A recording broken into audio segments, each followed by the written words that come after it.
فبأي آلاء ربكما تكذبان کی انگریز بیوی مسلمان ہوئی تو وہ کلمہ پڑھانے کے لیے کسی مولانا صاحب کے پاس لے کر گئے. مولانا صاحب نے اس کو دیوار کے پیچھے بٹھا دیا, اس انگریز خاتون کو, اور پتہ نہیں اشاروں سے کلمہ, آواز بھی نہیں جا رہی تھی تو وہ اس کو کوئی اشاروں سے کلمہ پڑھائے. وہ بیچارے بہت ہی سیدھے سادے سے ہوں گے, تو وہ انگریز خاتون ڈر گئی نا کہ پتہ نہیں مجھے کوئی بیماری لگی ہوئی ہے جو یہ اتنا دور انہوں نے بٹھایا. اور وہ مولانا صاحب بیچارے اپنے لحاظ سے احتیاط کر رہے ہیں, ان کو جتنا اللہ نے عقل دی, شعور دیا. وہ خاتون تو اس چیز کی عادی نہیں ہے نا, اس نے اسکاف تک تو سنا ہے, اس نے یہ نہیں سنا کہ دو دیواریں درمیان میں, محرم اور نامحرم کے درمیان میں اتنی دیواریں حائل ہونی چاہیے. وہ ڈر گئی. تو وہ کہنے لگے, وہ جب اسلام قبول کیا تو رو رہی تھی, میں سمجھا خوشی میں رو رہی, پتہ چلا وہ ابھی سے رونا اس نے شروع کر دی. کورونا سے نہیں رونا آیا اس کو, اس منظر سے رونا آ گیا.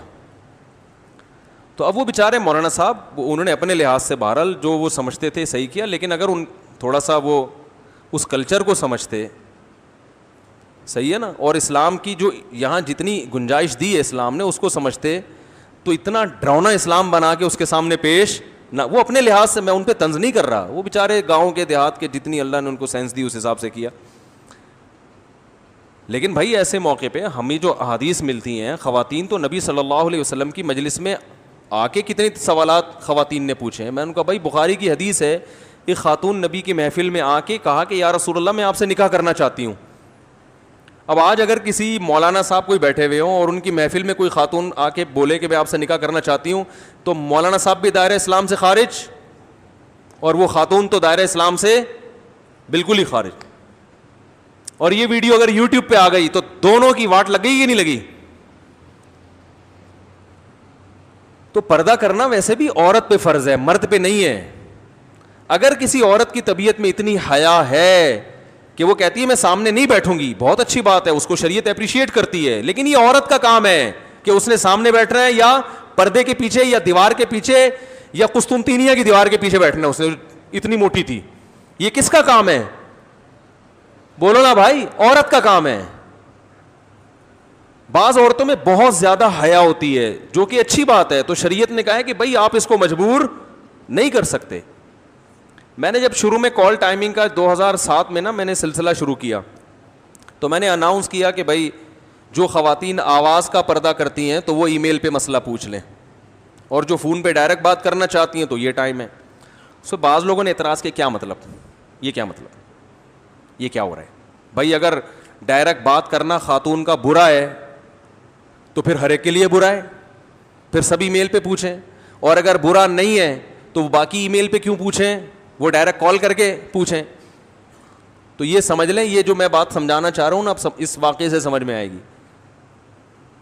بعض خواتین کی طبیعت میں حیا ہوتی ہے, وہ نہیں چاہتی کہ ہماری آواز کسی مرد کے کان میں پڑے, چاہے وہ مفتی ہو, عالم و بزرگ ہو. تو ان کو مجبور کرنا کہ آپ نے کال کر کے ہی پوچھنا ہے, تو یہ آپ, اس کا مطلب ہے کہ آپ ان کی جو حیا ان کے اندر اللہ نے فطری طور پر رکھی ہے, آپ اس کو زبردستی اس حیا کے خلاف چلنے پر مجبور کر رہے ہیں. حیا بھی تو ایک نجی معاملہ ہے نا کسی کا, اس میں شریعت نے ایک حد تک تو باؤنڈری کھینچی ہے کہ بھائی اس سے کم نہیں ہونی چاہیے, اس سے زیادہ نہیں ہونی چاہیے. اس کے بعد لوگوں کو آزاد رکھا ہے. ہمیں صحابیات میں ایسی خواتین بھی ملتی ہیں جو اپنے لباس کا بھی پردہ کرتی تھیں, جن کو مخدرات کہا جاتا تھا. مخدرہ اس عورت کو کہتے ہیں جس کے برقعے پہ بھی کسی کی نظر نہ پڑے. جب یہ ہم حدیثوں میں پڑھتے تھے تو ہمیں سمجھ میں نہیں آتا تھا ایسی عورتیں بھی ہوتی تھیں. تو ہماری دادی ہمیں بتایا کرتی تھیں, اللہ ان کی مغفرت فرمائے, کہ ہندوستان میں وہ بتاتی تھیں کہ جو مالدار عورتیں ہوتی تھیں نا وہ اسی طرح پردہ کرتی تھیں. تو چونکہ دادی کا ہمارے بہت مالدار فیملی سے تعلق تھا, تو وہ ہمیں بتاتی تھی کہ ہم جب گھر سے باہر نکلتے تھے تو گلی کو دونوں طرف سے بند کیا جاتا تھا, سمجھ رہے, تمبو لگا کے, گھر کو نا ادھر سے بھی ادھر سے بھی. پھر ڈولی میں بیٹھتے تھے اور وہ ڈولی اٹھا کے, بھائی گدھے گھوڑوں پہ سفر نہیں, جو عورتیں ہیں نا وہ اس طرح کرتی تھیں سفر, پھر اس ڈولی کو بٹھا کے گدھا گاڑی پہ رکھیں یا بیل گاڑی پہ رکھیں یا جہاں بھی لے جا کے رکھیں. تو بڑے گھروں میں یہ علامت سمجھی جاتی تھی, یہ فخر کیا جاتا تھا, بھائی ان گھر کی عورتیں ایسے پردہ کرتی ہیں کہ ان کے لباس پہ بھی کسی کی نظر نہیں پڑتی. تو اس میں اگر کوئی حرج نہ ہو تو اس میں کوئی گناہ نہیں ہے. لیکن اگر کوئی عورت یہ پردہ نہ کرنا چاہے تو آپ اسے مجبور نہیں کر سکتے, کیونکہ صحابیات میں ایسی عورتیں بھی تھیں جو اس طرح پردہ نہیں کرتی تھیں. تو ایک تو واجب پردہ ہے, اس کی تو شریعت نے حکام بیان کر دی ہے, اس سے اوپر کیا ہے, مستحب ہے, غریبی ہے. تو اگر کسی کوئی حرج واقع نہ ہو رہا ہو تو عورت جتنا مرضی پردہ کر لے, شریعت نے اس پہ پابندی نہیں لگائی. ہاں وہاں لگائی ہے جہاں کوئی حرج ہو رہا ہے.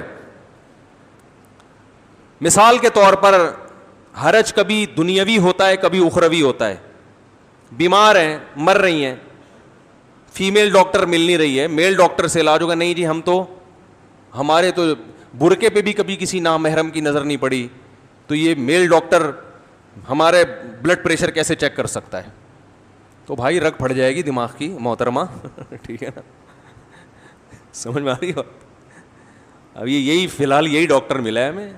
تو اب یہاں کیا ہوگا کہ یہ حیا ایسی ہے جس سے فائدے کے بجائے کیا ہو رہا ہے, نقصان ہو رہا ہے نا, جسم کو نقصان ہو رہا ہے. تو یہاں پھر اپریشیٹ نہیں کیا جائے گا اس حیا کو, یہ ضرورت ہے ایسے موقع پہ. اسی طرح حیا بعض دفعہ رکاوٹ بنتی ہے شرعی حکم کو پورا کرنے میں. سفر کر رہی ہیں کوئی خاتون, ڈولی میں بیٹھی ہوئی ہیں, فار ایگزامپل نماز کا ٹائم ہو گیا, زمین ڈولی میں تو کھڑے ہونے کی جگہ نہیں ہوتی نا, اور وہ کھڑے ہو گئے سارے ڈولی اٹھانے والے وہ سارے بیٹھ جائیں گے پھر. ٹھیک ہے نا, نماز کا ٹائم ہو گیا, ٹرین میں سفر ہو رہا ہے, جہاز میں سفر ہو رہا ہے, نماز کا ٹائم ہو گیا. اب شریعت کہتی ہے بھائی جاؤ وضو کرو, چہرہ دھو اور تمیز سے نماز. نہیں جی ہمیں شرم آ رہی ہے, ایکچولی اتنے سارے جینٹس اور اتنے مردوں کے بیچ میں کیسے نماز پڑھوں گی, میں تو بہت شرم والی ہوں, میرے تو آج تک ناخن کسی نامحرم نے نہیں دیکھا. اور بھائی جاؤ تمیز سے جا کے وضو کرو, اور وضو کے لیے چہرہ بہرحال کھولنا پڑتا ہے. تو جتنا پردے کا انتظام ہوگا لیکن آپ کو نماز پڑھنی پڑے گی. سمجھ میں نہیں آ رہی, میرا خیال ہے بات آ رہی ہے کہ نہیں آ رہی ہے. تو وضو بھی کرنا پڑے گا, چاہے جگہ کہیں نہ ہو تو مردوں کے بیچ میں کھڑے ہو کے نماز پڑھنی پڑے گی. تو جو فرائض واجبات ہیں, چاہے وہ دنیا کے لحاظ سے ہوں چاہے وہ آخرت کے لحاظ سے, ان کو فوکس, ان کو پورا کر کے پھر جتنی مرضی حیا ہو, شریعت نے پابندی نہیں لگے. ہاں اسی طرح کوئی بچی شادی ہو کے سسرال چلی جاتی ہے, اس کی طبیعت میں اتنی حیا, ایک تو شرعی پردہ دیور سے جو فرض درجہ ہے وہ پورا کرنا, وہ تو لازمی کرنا پڑے گا. ایک اتنی حیا اس کے اندر ہے, ایکچولی میرے تو برقعے پہ کسی نامحرم کی نظر نہیں پڑی, تو میرے دوپٹے پہ اگر دیور کی نظر پڑ گئی تو میں تو برداشت نہیں کر سکتی, لہذا کنڈی لگا کے, کنڈی میں ایلفی ڈال کے کمرہ بند کر کے بیٹھ گئی. اب ساری بہویں مل جل کے گھر میں کام کر رہی ہیں, افطاری بنا رہی ہیں, ایک کے ذمہ پکوڑے بنانا ہے, ایک کے ذمہ سموسے بنانا ہے. انہوں نے کنڈی لگائی ہوئی ہے, اس میں کیا ڈالا ہوا ہے, ایلفی. کہ میری جو حیا ہے نا وہ مفتی طارق مسعود صاحب کی جو دادی تھی نا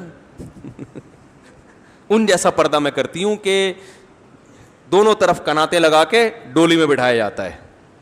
تو ہمارا پردہ ایسے ہوگا. اب ڈولی تو نہیں ہے, یہ کمرہ ہے, ایلفی ڈال دی, پورا گھر ڈسٹرب ہو رہا ہے. بھائی تم پیڑے کھانے کے لیے ہو, یہاں پر آئی ہو, بس وہ کنڈی کھلے گی, یہاں سے سموسا پارسل کیا اپنے حصے کا. تو جب ایک گھر میں رہتے ہیں تو گھر کے کام کاج میں سب کو مل جل کے شریک ہونا پڑتا ہے. ایسی صورت میں اس بہو سے کہا جائے گا بھائی جو واجب پردہ ہے, فرض پردہ ہے, وہ تو کرنا پڑے گا, جو مستحب ہے اس کو کیا کرو, چھوڑ دو, کیونکہ اس سے گھر میں فساد ہو رہا ہے, لڑائیاں ہو رہی ہیں. باقی بہویں کہیں گی یہ پیڑے کھانے کے لیے آئی ہے, ہم یہاں یہ کچھ بھی نہیں کرتی. 12 گھنٹے سوتی ہیں, اور 12 گھنٹے اس لیے سوتی ہیں کہ وہ مزید 12 تاکہ آرام سے سویا جا سکے. ٹھیک ہے, جیسے وہ سوڈانیوں کے بارے میں سنا نا کہ وہ صبح اٹھ کے سب سے پہلے آرام کرتے ہیں, سب سے پہلا کام ان کا کیا ہوتا ہے, آرام کرنا. تو اس لیے یہ جو پردہ جو ہے نا یہ کس کی ذمہ داری ہے, عورت کی. مرد کو شریعت نے پردے کا مکلف نہیں بنایا ہے, مرد کو یہ کہا ہے کہ کسی پر غلط نظریں مت ڈالو. تو اگر کوئی عورت کسی مرد کے پاس آتی ہے, تنہائی میں نہیں, تنہائی میں عورت اور مرد کا اجتماع اسلام میں کیا ہے, حرام ہے, اس میں فتنے کا اندیشہ ہو یا نہ ہو. کسی تنہائی میں آپ کسی اور جوان عورت کے ساتھ نہیں مل سکتی, کتنے بڑے بزرگ ہوں آپ. ویسے اگر کوئی عورت ملنے کے لیے آتی ہے تو وہ نبی صلی اللہ علیہ وسلم کے پاس بھی آیا کرتی تھی. دیکھیے نبی صلی اللہ علیہ وسلم نے حجۃ الوداع کے موقع پر کیا ہوا ہے کہ آپ صلی اللہ علیہ وسلم کے پیچھے سواری پہ فضل ابن عباس رضی اللہ تعالیٰ عنہ بیٹھے ہوئے تھے, بالکل جوان تھے, خوبصورت تھے. ایک بوڑھا اپنی جوان بیٹی کو لے کر آیا کوئی مسئلہ پوچھنے کے لیے, تو حضرت فضل ابن عباس جو ہے نا اس بچی کی طرف, لڑکی کی طرف دیکھنے لگے. تو آپ صلی اللہ علیہ وسلم نے بڑی محبت سے ان کا چہرہ جو ہے نا اپنے ہاتھوں سے یوں کر کے ادھر گھما دیا, ٹھیک ہے نا, کہ ادھر نہیں دیکھو. اور آپ نے کیا الفاظ ارشاد فرمائے, رأیت الشاب والشابۃ فخفت علیہما, میں نے ایک جوان لڑکا دیکھا اور جوان لڑکی, مجھے دونوں پہ خطرہ ہوا. خطرہ دونوں طرف سے ہوتا ہے نا, وہ بھی بڑے خوبصورت تھے تو اس کا بھی ڈر تھا کہ یہ لڑکی عشق میں مبتلا ہو سکتی ہے, یہ بھی ڈر تھا. حالانکہ نبی صلی اللہ علیہ وسلم کے چچا زاد بھائی ہیں, اہل بیت میں سے ہیں, لیکن انسان تو انسان ہے نا. پہلے مرد ہوتا ہے, بعد میں وہ کچھ ہوتا ہے. عورت پہلے عورت ہوتی ہے, بعد میں وہ کچھ ہوتی ہے. تو آپ صلی اللہ علیہ وسلم نے ان کے چہرے کو ایسے کر کے پھیر دیا.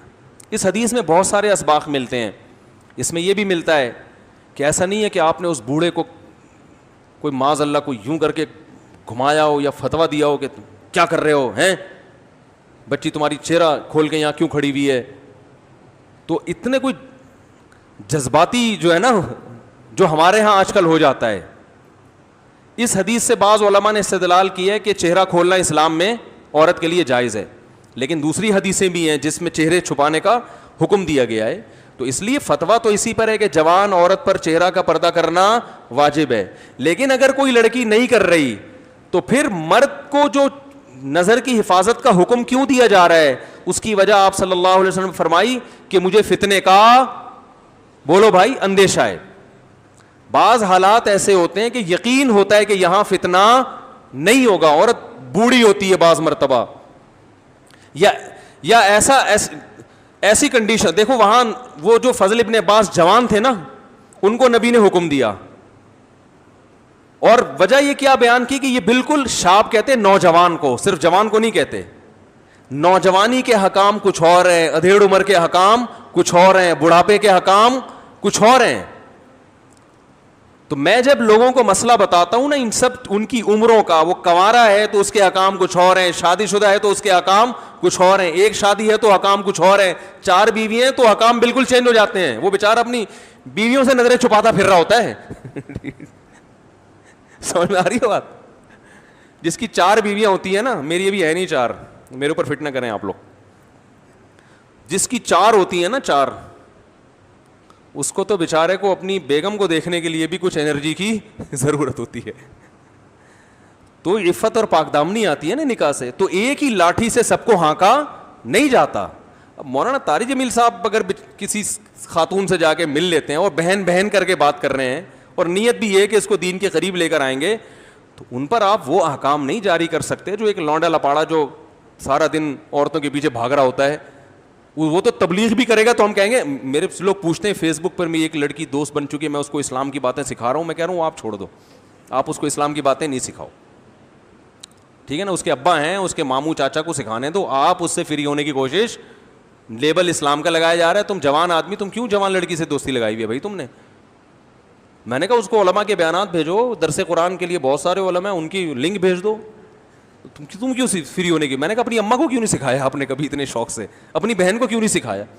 اس کی فکر لگی ہوئی, کہہ رہے میں چاہ رہا ہوں وہ اسلام پہ آ جائے, وہ اسلام پہ. میں نے کہا اپنی بہن کی فکر کرو بھائی, پہلے اپنی خالہ ماموں کی فکر کرو. نہ وہ چونکہ خوبصورت ہے لہذا اس کو جہنم سے بچانے کی فکر بہت زیادہ ہو رہی ہے. تو ایک ہی لاٹھی سے سب کو نہیں ہانکا جاتا, احکام سب کے الگ الگ ہوتے ہیں.